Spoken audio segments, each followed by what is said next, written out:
and welcome to DC Daily. I'm Amy Dallin. Today we are delving into the depths of Justice League Dark Apokolips War, but first, we have a little bit of Starlight for everybody. Stargirl premiered this week, and a whole new generation of fans got to experience the joy that is Courtney Whitmore. To get ready for episode 2, we are going to dig into her comic book origins with the one and only Jeff Johns. Welcome, Jeff. Hi, Amy. Nice to meet you. Thank you so much for joining us on the show to talk about this. And I am specifically excited because the whole world got to meet Courtney and got to meet Stargirl. But as we know, you probably better than most, this was not the beginning of her story. Can you talk to us about Courtney Whitmore's very first comic book appearances? Absolutely. And I'd like to thank everybody, you guys, and everyone who checked out the show. The response has been great. And everybody that worked on is really, really excited. So thank you very, very much. It's been fun journey. The origins go back to, obviously my sister passed away and I wanted to create something that was inspired by her. And so I met some DC editors when we were shooting a movie called Conspiracy Theory in New York. I was working for Dick Donner at the time. And the editors from DC came and they had a tour of the set because they had sent us all these comic books on conspiracies called the Big Book of Conspiracies. And I started talking to them about comic books and how much I love DC. And they gave me a tour and they knew I was a writer, an up and coming writer in the making. They said, you should pitch us something. And so I started working on Stargirl, Stars and Stripe. And there were a lot of people that helped me when I was working on the pitch. I had met James Robinson when I was 19 and I was a huge fan of his. And I pitched him the idea and he thought it was really great. And he ultimately made a call to Mike Carlin, who is my editor. There were a couple artists that drew pieces for it. Phil Eminez actually drew the very first sketch of Stargirl. And then Mike Waringo also did one. And ultimately, we were looking for someone to pencil the book and create Stripe and everything else. And I'd loved his run on Legion of Superheroes. And it was artist Lee Moder, who I created Courtney with. Lee's style there's a bit of a cartoony style to it, but you can see it in the original Stars and Stripe books. But there was something whimsical about it and still powerful. And his Legion work captivated me so much that we reached out to Lee, Chuck did, and he really responded to the Stars and Stripe pitch. And he started sending in pages and pages. And ultimately, I'll never forget, it was back when fax machines had these rolls of paper back in the old days, in the Stone Age. Chuck called me and he said, Lee turned in some sketches. I'm like, really? He's like, yes. And he's like, I'm going to fax them to you. And I remember sitting at that fax machine as they're shooting on set and calling for things and watching the paper come out so slow. There were sketches of Courtney and Stargirl and different kinds of Stripe. And originally we were going to use this obscure villain named Rainbow Raider from Flash, and we turned him into Paintball because we changed him so much. And Mike Carlin wanted us to create new stuff. But that's kind of the origin of it was James Robinson, Mike Carlin, Chuck Kim, and of course, Lee Moder. What makes her comic book origin different from what we've seen so far on the show? Her origin, she was called, originally Star Spangled Kid. And because she was taking up the mantle of Sylvester, and it wasn't until later that when she got the staff, and James also, he's like, I'm leaving Starman. We were brainstorming, what's the goodbye between Jack and Courtney? And it's like, well, what if he gives her the staff? And so in the comic books, she doesn't get the staff initially. She gets Sylvester's cosmic belt, it's called, and it gives her powers. And then ultimately later she got the staff. And when she got the staff, she took on the mantle of Stargirl because she was carrying on the legacy of both Sylvester Pemberton and Starman. Hopefully get another season of this. We have some interesting plans I think Starman fans will be happy about. I mean, James Robinson is a writer and producer on the show, so how can we not? Thank you so much, Jeff. We can't wait to see what's in store for Courtney and the gang in episode 2. And I believe you're going to come back and join us to talk a little more once we've seen the first 2. I will be. I can't wait. Thank you so much. Thank you. Talk to you later. And now we turn to the end of the world. The animated end of the world, at least. Take it away, Hector. I'm Hector Navarro, and today is a dark day. A Justice League dark day, that is. There we go. I'm joined by some cast members from the new movie Justice League Dark Apokolips War. We've got Jason O'Mara, a.k.a. Batman, Chris Gorham, a.k.a. The Flash, and executive producer James Tucker, a.k.a. James Tucker. Guys, thank you so much for being here. This is awesome. Such a pleasure. Thanks for having us. Yeah, this is great. So really appreciate you guys digitally visiting us. And I am so excited to talk all things Justice League Dark with you. So let's jump into it. But first, how's everybody doing at home right now? Terrific. Great. Yeah, everything's fine. What do you mean? Is something going on? I wanted to ask, this has been such a long journey with these characters for you guys. What were the three of you feeling going into Apokolips War? Well, it wasn't much time to feel in my position. I had to just make it happen. Yeah. We kind of got the notice that we needed to finish off this continuity, and it was just, let's just get it done. And so I haven't processed it yet, so I'll be a mess. I'll be a mess in isolation. Did they pitch to you guys as actors like that this is going to be the last one, or was it just another one of the scripts that you guys work on? You never do that. Wait, we're done? I mean, no way. We were mum. I was literally the last one to know. I found out 5 days ago. I think I saw Jason posting so sad to say goodbye to Batman, and I'm like, wait, what happened? What are you talking about? Guys, I mean, it started with the Flashpoint. It ended with the Flash in a lot of ways. I mean, did that sort of sink in as you were getting that part of the script, Chris? Or were you just like, cool, I'll see you guys soon? Yeah, I mean, you have to understand, it is such a, the experience that we have is the exact opposite of what James goes through because. Yeah, I know everything and they know nothing. Yeah, and I come in and work for literally 30 minutes and I'm done. I had no idea what was happening. I'm always really after the first one was just so relieved every time they asked me back because they're fun to do. And then the movies always turn out so well that I'm always really proud of being part of the team. So, so I'm sad that it's over. Well, there's always a little asterisk, right? It's it's done, but we may at some point, depending on how the fans react, see this universe again. Fingers crossed, fingers crossed. What are the three of you most excited for fans to see in this installment of Justice League Dark? Jason, let's start with you. Well, I think, obviously a lot of the movies in this series have dealt with, the relationship between Damian and Bruce. So we're going to see that come full circle.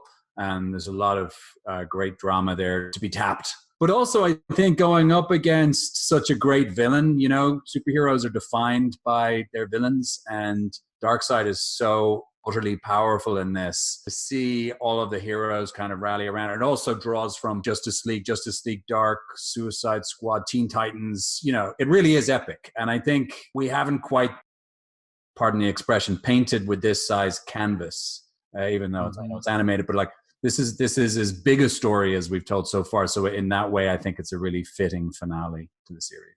I would agree. Yeah. And by the way, I love Tony Todd as Darkseid. He is, that voice is just unbeatable. It's so great. James, what are you most excited for fans to see in this movie? Well, apart from the bigness of it, I think there's a lot of quality humor in it.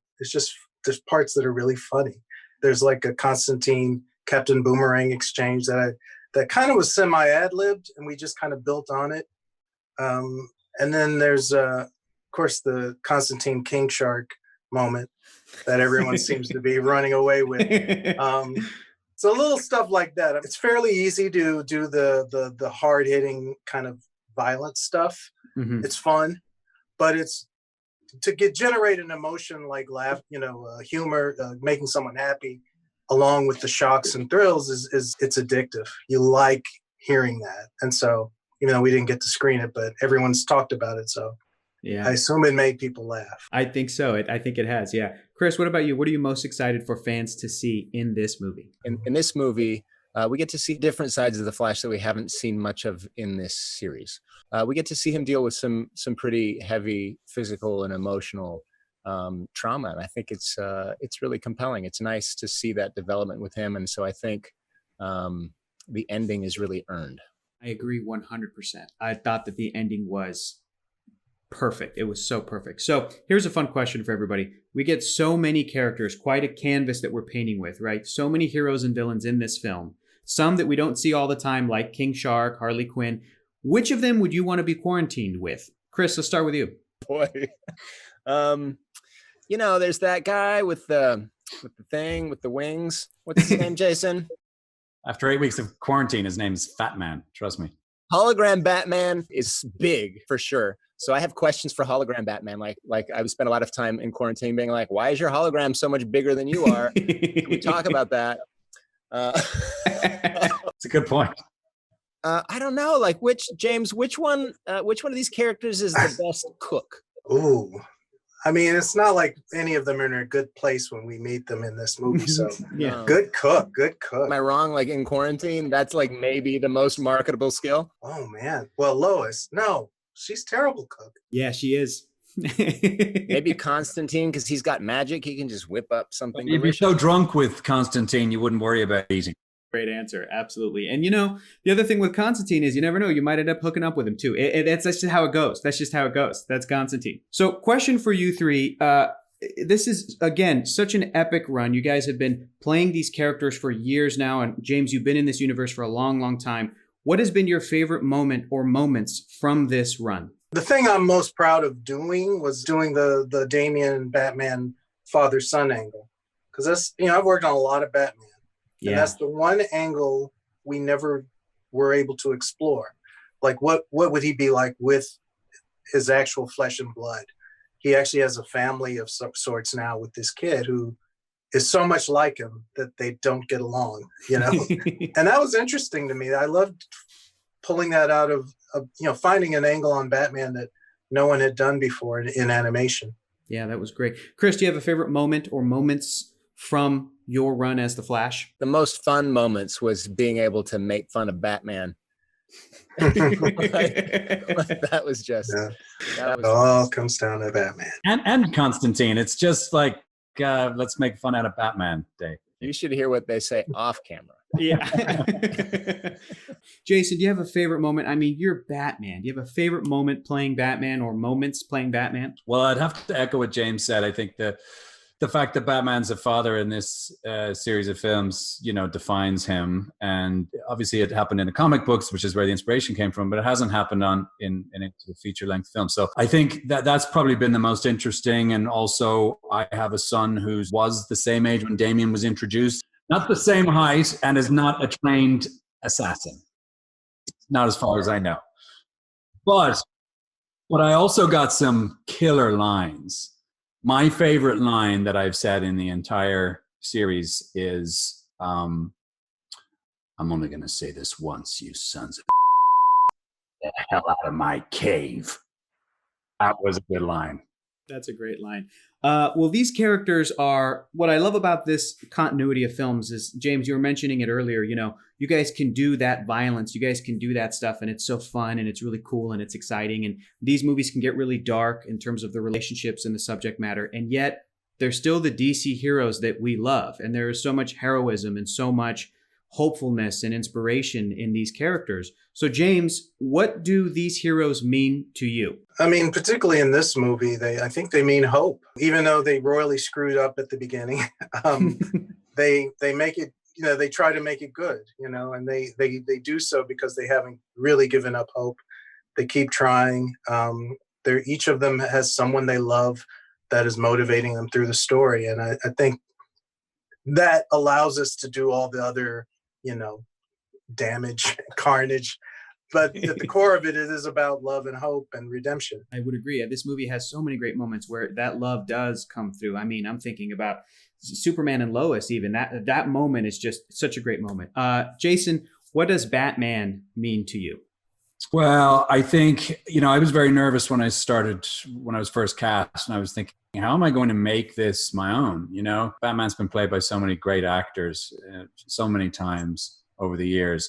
So you really don't want to tread on someone else's territory, and you don't want another performance to influence you that much that you sound like you're doing something that's been already done. So I think initially I was trying to thread my way through that, but the more I realized that just, that I was enough, that I was already bringing all the experience I could, especially as a father, to a situation, any situation that Batman was in. I was able to make it sort of more real for myself. I think the journey of trying to find my own unique Batman was something I'll never forget. The fact that it's a childhood dream come true to play Batman, and feel like I was eventually embraced by the fandom. Initially I think people were skeptical, and then they're like, all right, this guy isn't bad. And then by the end of it, kids have grown up watching you, and you are their Batman. I don't take that lightly. So That's amazing. That's what it means to me. You'll always be my Batman, Jason. Aw. Thanks, Chris. The check's in the mail. Chris, I'd love to hear from you. What does playing the Flash mean to you? What does that character mean to you? Well, I'll tell you what I've always loved about him, even when, most of the time he's just cracking jokes, is that he's kind of been the glue for the team. He's the one who's been cheering on that they would make a great team, and they can work together, and they can do great things together as a team. And the spirit of that is something that I'm always on board with. I mean, it's like I really relate to that. And I think in particular, into the times that we're living in now, like there is no safer way through what we're dealing with now than if we all work together as a team. So I love that that's what he stands for, and always tried to bring that into the room when we were recording. That's a great Flash answer. We're all friends, okay? Who did the best job on Apokolips War? Who did the best job? The guys aren't even listening right now. It's fine. They're muted. Just tell me who was the best. Because of course, there's no answer to that. They all did excellent work, or else we wouldn't have used them. Yeah. Or hired. The thing about this was that everybody came to play.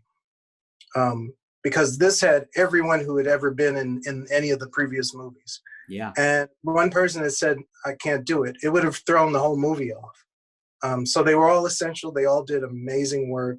And hopefully we gave them each something meaty to bite into for this last one. So yeah, that's an accomplishment in and of itself. It's just the scheduling of this cast at some point, yeah. Whether they're recording together or separately, just the scheduling. And then on top of that, the movie's awesome. So good work, everybody across the board. Lastly, for everybody here, do you have a message to your fans that are at home right now watching? Thanks. Thanks for your support. The believers who were with us from day one, the ones who jumped on board after we proved ourselves a few times. And, hopefully we gave you some excitement, some laughs, and something to think about. And, it's been a good run.